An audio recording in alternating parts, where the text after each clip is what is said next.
Okay, this is the Brunch Blog at Ayesha. Leave the cup there. Have me do one with pebbles, like on my shoulder. The Brunch Blog at Ayesha's. Let's just pick a subject. The Brunch Blog at Ayesha. And then I can tell you what's wrong with Daryl. Now, what's great about Daryl Hall's live thing is that he does, find artists that aren't signed and gives them exposure, and he really shows a lot of love to old school R&B and soul music. He acknowledges it, which is very important. A lot of white artists don't do that. Only a few: Clapton, Daryl Hall. Now that's what's great about it. Now here's what I have a problem with Daryl Hall's. The other side, the flip side of that, is that most of the people that he's discovering, 90%, are white. To me, it's not a level playing field because I don't know the man personally, but I kind of get the sense that he's like, well, I was a white artist doing soul music and it was really difficult. And I had to deal with that. So I'm going to really support white artists today that are dealing with that same thing. There's a guy. So now it's a struggling white guy covering soul music. I don't know. Woe is me. I wish I could tell Daryl Hall that, there's a lot of really good up and coming. How hard it is to be black and sing soul music. I know, and it's like Sharon King. It's always cool when a white person does it.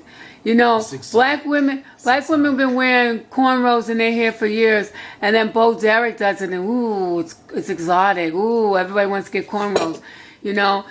Soul music, Chuck Berry, James Brown. It's all, they're struggling. But then when a white person, oh my God, he can sing. Did you hear so and so? It's like in theater. Because they can sing soul music. It's like in theater when a white... It's not interesting when a black person sings well. It's the Elvis Vanilla Ice factor. Exactly. So like Daryl, you tell me Daryl Hall couldn't go anywhere in America. Justin Timberlake. I mean, to be honest, there's a lot of vocalists that are just so good, man. I mean, you can go to any church in America and find, the next Aretha. But I think that...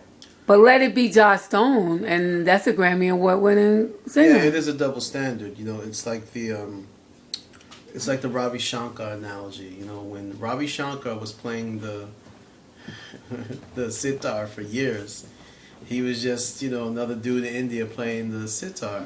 When George Harrison picked it up in the '60s, oh, he's playing the sitar. It's just that kind of double standard that's been going on and on. If you hear Elvis Presley sing Hound Dog, and then you hear Big Mama Thornton hear Hound Dog, you realize one is more real. That's authentic. Like in a movie documentary, Still Bill Withers said that an A&R guy asked him that he should cover Elvis Presley doing In the Ghetto. Yeah.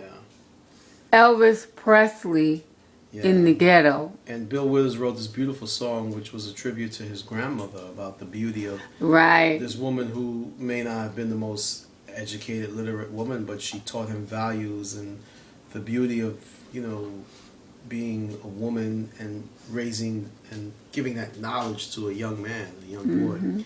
So the A&R people's like, man, no one wants to hear a song about, grandma's hands. Grandma's hands. You need horns, you need girls, you need, you need tits and ass. You don't need grandma's hands.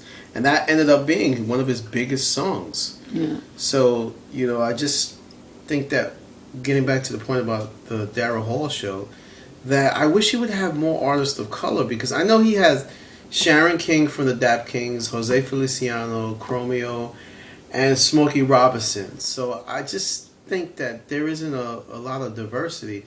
And he did go to Jamaica, but he got like those old school guys. He got Billy Ocean from the 80s, Maxi Priest from the 90s. Well, in his defense, not really defense, it's his site, his web TV, and it's people who he wants to hang out with. He's not answering I'm still trying to figure out where the money's coming from, but he's not answering to any type of populace.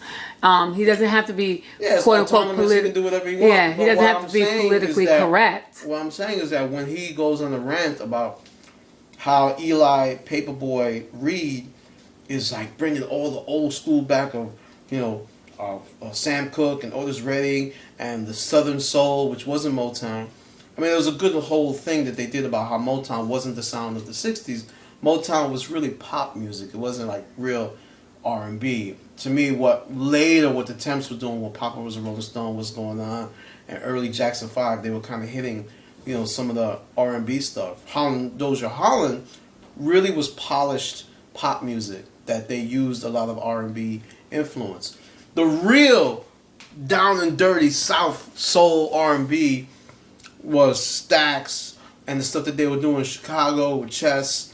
I mean, that stuff kind of is forgotten. So the young musicians today don't really study, Stax, the songs by David Porter and Isaac Hayes. Not just Soul Man and Hold On, I'm Coming, but those early down and gritty songs. So when this white guy, Paperboy, Eli Paperboy Reed, did an album where he sounds like them, Daryl Hall got really excited, and the whole band, you could see they were psyched to do this guy's album. And I was thinking, man, and I like the guy. The guy's really talented. But, couldn't they have taken some of that passion in artists of color who are out there struggling to get seen? It just seems like it was unfortunate that it wasn't, if you go down south, man, it's a lot of black dudes that can play. Forget it. I mean, look, Kev Mo and Robert Cray were discovered in the 80s when they were young. And they were doing the blues. And check this out. When Robert Cray got discovered in 1987 for Strong Persuader, I didn't know that he had been around for 15 years. He was in the Blues Brothers. When they go into that bar and they're trying to get impress the girls, and they end up going to an all-black bar. Yes, yes. Well, Robert Cray is the bass player. So, yeah, I know who he is. So Robert Cray, in the interview today, he was saying that how he always likes to, have young blues guys opening for him because they're not getting any love. And blues, straight up blues, those guys are getting a death sentence. It's like no one is picking them up. And they are hardcore blues guys that are in the South, in juke joints, working the chitlin circuit, that don't get no love. So those guys, in my opinion, those guys are 100 times better guitarists than those white guys that are coming up now, who are getting the record deals, who are getting noticed. Now, what is that? Is that I'm not the one to judge whether it's race. You be the judge. What is that about? And, it's unfortunate that kind of, that system is going on and on. There is not a level playing field. If you had American Idol and had those blues guys go against those white boys play the music, I'll tell you who's not going to win. Those blues guys can play anything. The great thing about those blues artists is that they can do anything. They can do rock, blues. I mean, those guys are they're fucking incredible. So, I just wish Daryl Hall would acknowledge those artists that are there struggling and really paying their dues. And you can hear it in the music. That's the great equalizer. If you think I'm lying, look at the music. Mm-hmm. The music is where it really shows. When you hear Etta James sing "Let Me Hear That Rock and Roll Music," and you hear another person sing it, there's a way you interpret it. There's a way that it's played that you can't really teach it. You can go to school and learn the notes, but you can't teach that. When you listen to me hear that rock can any old way you choose it, it's got a backbeat. I've heard white guys in Brooklyn, these new school of rock blues guys who are white, they don't sing it the same way like Etta James singing. Any old way you use it, it's gonna be alright. If you wanna dance with me, this little break. Hey, if you wanna dance with me, I mean, they're who are white. They don't sing it the same way like Etta James singing. Any old way you use it, it's gonna be alright. If you wanna dance with me, this little break. Hey, if you wanna dance with me, I mean, there's a soul that you can't teach that. So an A&R guy is not gonna know how to find. There's a soul that you can't teach that. So an A&R guy is not gonna know how to find those people because he's stuck in his office with his, Bluetooth, looking at YouTube trying to find out the next star. Yeah. They ain't going to Mississippi. They ain't going down there. Yeah. They're not doing that anymore. Especially with the internet, it's no point to get on a plane, to get in a car and go to every juke joint, south of Mississippi, go to Buckeye. They're going gaga. Alabama. They're going gaga over Paperboy. Why? Because he's got a nice baby face. He looks slick. He's young. It's the whole Eric Clapton thing all over. You know, my brother always says, "Oh, Eric Clapton is good. He knows the shit." Yes, I acknowledge that. How many guys did they pass over to get to Eric Clapton? You know, who did they look at? That's why I use Robert Cray and Kep Mo. Robert Cray and Kep Mo, when they was out, they was nasty. If you still put on the album Strong Persuader when he plays Smoking Gun. How many guys can play that lick live? You know, and it's just hard. You know, the guitar. I mean, I've tried to play the guitar, and your wrist hurts just from the dexterity of it.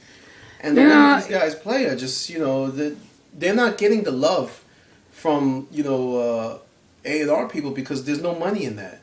You know what I love about you? You got backstory on everything.